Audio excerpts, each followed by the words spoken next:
दोस्तों नमस्कार। कभी डॉक्टर राम मनोहर लोहिया ने विपक्ष के लिए कहा था कि अगर सड़कें सूनी हो जाएंगी तो संसद आवारा हो जाएगी, इसलिए संसद को सक्रिय रखने के लिए और जनता की आवाज बुलंद करने के लिए सड़क पर आना जरूरी है। आज समूचे विपक्ष ने, इंडिया अलायंस का एक एक नेता आज सड़क पर दिखा ही नहीं, संघर्ष करते हुए आज वो हिरासत में लिया गया। दिल्ली पुलिस ने राहुल गांधी को डिटेन किया, अखिलेश यादव ने तो बैरिकेड्स ही लांग दी, उनको भी डिटेन किया गया। प्रियंका गांधी ने जो नारे लगाए, मोदी और शाह कायर है, जब जब मोदी डरता है पुलिस को आगे करता है, ये नारे लग रहे थे। मल्लिकार्जुन खड़गे, देश के सबसे वयोवृद्ध नेताओं में से एक, कांग्रेस पार्टी के राष्ट्रीय अध्यक्ष, वो भी डिटेन किए गए। और समूचा विपक्ष, तकरीबन 300 सांसद, जिसमें राज्यसभा और लोकसभा के सांसद थे, सड़क पर थे और आज वोट चोरी के खिलाफ एक ऐसा आंदोलन सड़क पर खड़ा किया कि सरकार हांफने लगी और पुलिस को आगे कर दिया गया। दिल्ली पुलिस ने डिटेन किया। विपक्ष चाहता क्या था? विपक्ष केवल संसद से चल करके चुनाव आयोग के दफ्तर जाना चाहता था, उसके बहरे कानों को सुनाना चाहता था, उसके आंखों पर पड़ी हुई पट्टी को उतारना चाहता था और दिखाना चाहता था उस सच को कि पिछले 2-3 साल से जिस तरह से वो वोट चोरी कर रहा है, अब वो चोरी पकड़ी गई है। देश के एक एक जनता के वोट का हिसाब देना होगा। राहुल गांधी ने कहा कि राजनीतिक लड़ाई नहीं है, ये सिर्फ सत्ता के बदलने की लड़ाई नहीं है, ये लड़ाई संवैधानिक लोकतंत्र को बचाने की है, संविधान को बचाने की है, संवैधानिक अधिकारों को बचाने की लड़ाई है। ये लड़ाई एक व्यक्ति एक वोट की है। जरा आप पीछे चलते हैं, याद कीजिए, जब 25 नवंबर 1949 को डॉक्टर अंबेडकर ने संविधान सभा में अपना अंतिम भाषण दिया था, उन्होंने कहा था कि 26 जनवरी 1950 से हम एक व्यक्ति एक वोट का सिद्धांत लागू करने जा रहे हैं। राजनीतिक रूप से इस देश में समता स्थापित होने जा रही है। अब चुनौती जो होगी वो सामाजिक लोकतंत्र स्थापित करने की होगी और इस पर हमें लोकतांत्रिक तरीके से आगे बढ़ना होगा।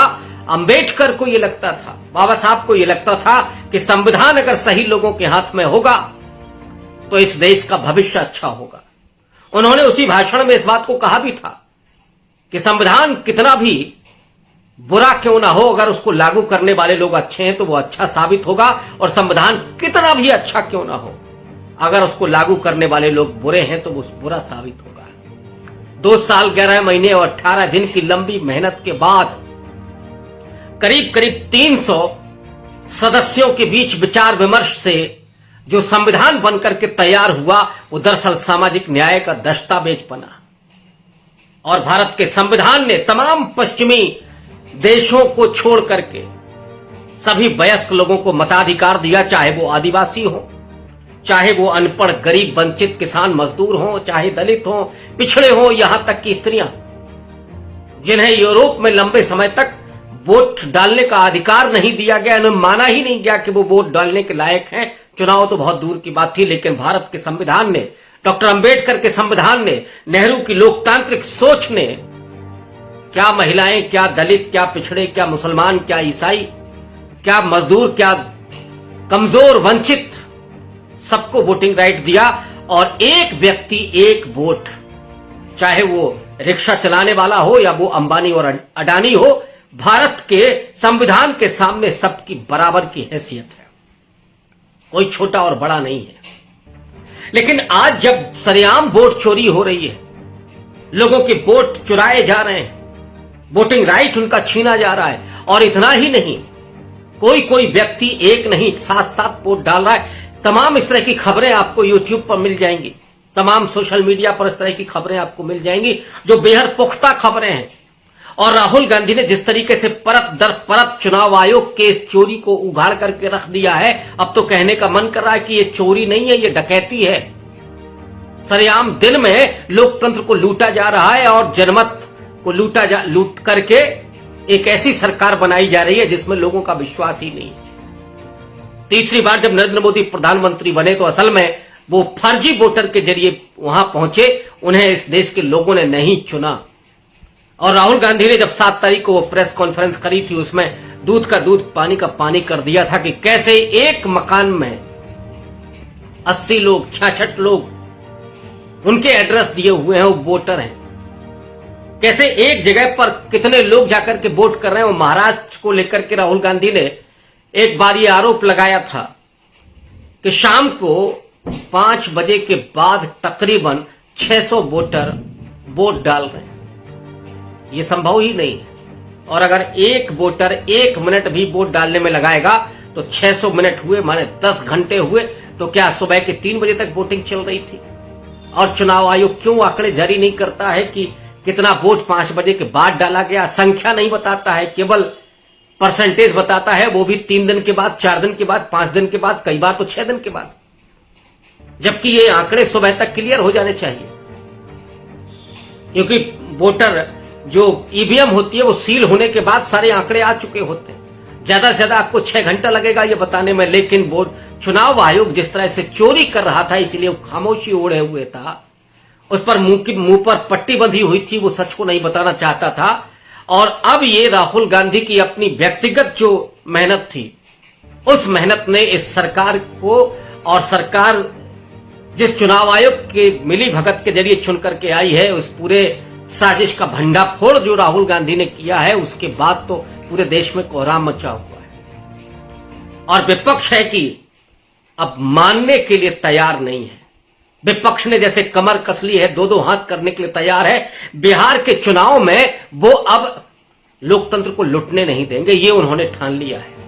नरेंद्र मोदी का कर्ज जिस तरीके से घटा है, और पिछले चुनाव आयुक्त तो राजीव कुमार हो या अभी के ज्ञानेश कुमार हो, उनकी इज्जत, उनकी प्रतिष्ठा जो मिट्टी में मिली है सच के बाहर आने के बाद, उसने तो भारतीय लोकतंत्र के सामने ही एक कुहासा पैदा कर दिया है। लेकिन उस कुहासे को चीरते हुए आज विपक्ष जिस तरीके से सड़क पर निकला, पूरे नारेबाजी के साथ, पूरे हिम्मत के साथ, बैरिकेड्स फलांग करके अखिलेश यादव निकलते हैं, राहुल गांधी डिटेन किए जाते हैं। और राहुल गांधी ने कहा कि लड़ाई राजनीतिक कतई नहीं है, ये लड़ाई संविधान को बचाने की लड़ाई है। संविधान में जो दिया गया सबसे बुनियादी जो राइट है, इस देश के नागरिक को जो सबसे बड़ी जो सौगात मिली है संविधान के जरिए, वोटिंग राइट, उस पर हथियार चलाने का, उस पर हथौड़ा चलाने का काम ये सरकार कर रही है चुनाव आयोग के जरिए, जिसे किसी भी कीमत पर बर्दाश्त नहीं किया जाएगा।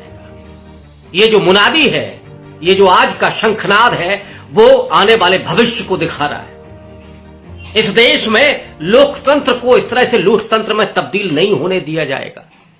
और बहुत अच्छा प्रयास राहुल गांधी का यह रहा कि उन्होंने खाली आरोप नहीं लगाया, बिना किसी प्रमाण के, अनुमान के आधार पर बात नहीं की, बल्कि पूरी प्रेस कॉन्फ्रेंस की उस कर्नाटक की महादेवपुरा सीट की, उस लोकसभा सीट के भीतर जो आती थी कि जहां 1 लाख से ज्यादा बीजेपी को वोट मिलता है और कांग्रेस का प्रत्याशी 35,000 वोट से हार जाता, 30,000 वोट से हार जाता है। और ये वोटर कहां कहां से आ रहे थे, किस किस एड्रेस पर दर्ज थे। और इतना ही नहीं, अभी तो बिहार में एसआईआर का मामला आ रहा है कि जहां 3 महिलाओं की उम्र 120 साल के आसपास है, जबकि तमाम साइंस और दुनिया ये कहती है कि 115 साल की जो सबसे अधिकतम उम्र की महिला थी वो गुजर चुकी है। तो ये जो पोल खुली है अब चुनाव आयोग की, उससे चुनाव आयोग तो बिलबिलाया ही हुआ है, ये सरकार भी बुरी तरह से परेशान है। और जिस तरह से उसने पुलिस को आगे किया है, दिल्ली पुलिस, जो अमित शाह की पुलिस, जो लाठी लेकर के, बैरिकेड्स लगा करके, और केवल विपक्ष ये चाहता था कि चुनाव आयोग के ऑफिस जाकर के वो मेमोरेंडम पेश करे, उसके बहरे कानों को सुनाए, उसके आंखों पर बंधी हुई पट्टी को हटाए। और जो ये मद है कि वो करें कि राहुल गांधी ये साबित करें, राहुल गांधी वो साबित करें, राहुल गांधी शपथ पत्र दें, राहुल गांधी सिग्नेचर करें, ये लोकतंत्र का जो तमाशा बनाया जा रहा है, उस तमाशे को खत्म करने के लिए राहुल गांधी निकले थे। आज की गिरफ्तारी, मैं कल से भी कह रहा हूं कि नरेंद्र मोदी की सरकार और पूरे जो वैभव है सत्ता का, जो सत्ता का खौफ है, उस ताबूत में आखिरी कील साबित होने जा रहा है। अभी देखिए आगे आगे होता है क्या। शुक्रिया, धन्यवाद।